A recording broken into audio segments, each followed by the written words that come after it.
കാണുന്ന റോഡുണ്ടാവും, ആ റോഡിന് നേരെ പോയാൽ അംബാനിൻ്റെ വീട്ടിലേക്കാണ്. ഒരു ലക്ഷറി, കംപ്ലീറ്റ് ലക്ഷറിയസ് ആയിട്ടുള്ള മുംബൈയിലെ ഫാമിലി മൊത്തം താമസിക്കുന്നത് ഈ ഒരു ഏരിയയിലാണ്. അങ്ങനെയുള്ള ഒരു കമ്മ്യൂണിറ്റിയാണിത്, ലക്ഷറി മില്യനേഴ്സ് കമ്മ്യൂണിറ്റിയാണിത് കേട്ടോ. ഇതിൻ്റെ തൊട്ട് പിറകിലാണ് അന്റിലിയ. മുകേഷ് അംബാനിൻ്റെ വീടാണ് കേട്ടോ. മുകേഷ് അംബാനിൻ്റെ വീടിൻ്റെ മുന്നിലുള്ള സെക്യൂരിറ്റി സിസ്റ്റമാണിത്, കണ്ടോ? സെക്യൂരിറ്റി ഉണ്ടോ?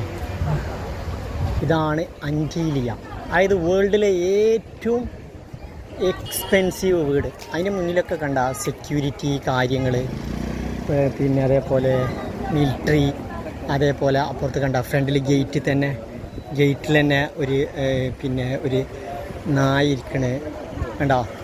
ഭയങ്കര സെക്യൂരിറ്റിയാണ് കേട്ടോ ഇവിടെ. അതാണ് മൂപ്പര ഒരു, കാരണം ഇന്ത്യയിൽ തന്നെ വേൾഡിൽ തന്നെ ഫോബ്സിൻ്റെ പട്ടികയിലുള്ള റിച്ചസ്റ്റ് മാനാണ്. അപ്പോൾ അത്രയ്ക്കും വലിയ ഒരു വ്യക്തിയാകുമ്പോൾ അദ്ദേഹത്തിന് ഗവൺമെൻറ് കൊടുക്കുന്ന ഒരു സെക്യൂരിറ്റിയാണ് കേട്ടോ. അതുകൊണ്ട് അത്രയും വലിയ സെക്യൂരിറ്റിയാണ് കൊടുക്കുന്നുണ്ട്. കാരണം ഇന്ത്യക്ക് ടാക്സ് അടക്കുന്നു എന്നുള്ളതൊക്കെയാണ്. കാരണം ഈ വീടിൻ്റെ പിന്നെ പേര് പറയുന്ന പേരാണ് അന്റിലിയ. കണ്ട അതിൻ്റെ മുകളിൽ തന്നെ ഒരാളെ ക്യാമറ പിടിച്ചിട്ട് നിൽക്കണു. അതൊക്കെ ഒരു രാജ്യത്ത്, ആ രാജ്യത്തിന് വേണ്ടി ഏറ്റവും കൂടുതൽ ബിസിനസ് ചെയ്യുന്നു, രാജ്യത്തിന് ഇൻകം ടാക്സ് അടക്കുന്നു അതുകൊണ്ടാണ് ഇത്രയും വലിയ ഇത് കൊടുക്കുന്നത്.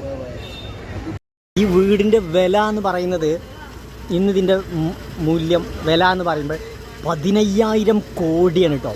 ഈ വീട് മുഴുവനും നിർമ്മിച്ചിട്ടുള്ളത് സ്റ്റീലിലാണ്. സ്റ്റീൽ ഉപയോഗിച്ചിട്ട് മാത്രമാണ് ഈ വീട് നിർമ്മിച്ചിട്ടുള്ളത്.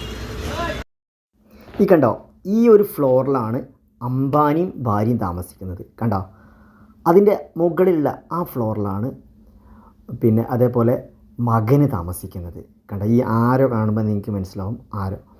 കണ്ടോ, അപ്പോൾ ഈ ഒരു വീടിൻ്റെ ഒരു പ്രത്യേകത എന്ന് പറഞ്ഞാൽ, ഒരു ഭൂമികുലുക്കം വന്നാൽ വരെ ഇത് പൊളിഞ്ഞാടില്ല, അത്രയും സ്ട്രോങ്ങിലാണ് ഇത് കൺസ്ട്രക്ട് ചെയ്തത്.